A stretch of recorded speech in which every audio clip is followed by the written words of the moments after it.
திமுகவை பொறுத்தவரை கீழ்மட்ட நிர்வாகிகளை கட்டுப்படுத்துவது தலைமைக்கு முன்னிருக்கும் சவாலான விஷயம் என்பதை அப்போது உடைத்து சுக்குநூறாக்கினார் மு க ஸ்டாலின். இறுதியாக தற்போது நடந்து முடிந்திருக்கும் நாடாளுமன்ற தேர்தல்.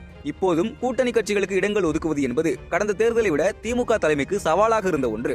விசிக உள்ளிட்ட கட்சிகள் அதிகமான இடங்களை எதிர்பார்த்தன. காங்கிரசுக்கு குறைவான இடங்களை ஒதுக்க வேண்டுமென கட்சியினரிடமிருந்து அழுத்தம் வந்தது.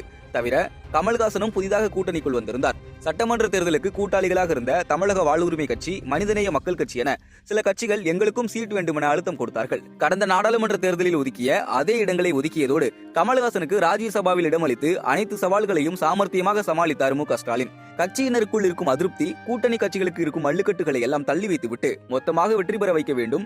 ஒரு பூத்தில் வாக்குகள் குறைந்தால் கூட கடுமையான நடவடிக்கை எடுக்கப்படும், அமைச்சர்களுக்கு பதவியும் பறிபோகும் என எச்சரித்திருந்தார் மு க ஸ்டாலின். தேர்தலுக்கு முன்பாக இருந்த பல மனமாச்சரியங்களை மறந்து அனைத்து நிர்வாகிகளும் வெற்றிக்காக உழைத்து இன்று திமுக கூட்டணி 100% வெற்றியை பதிவு செய்திருக்கிறது.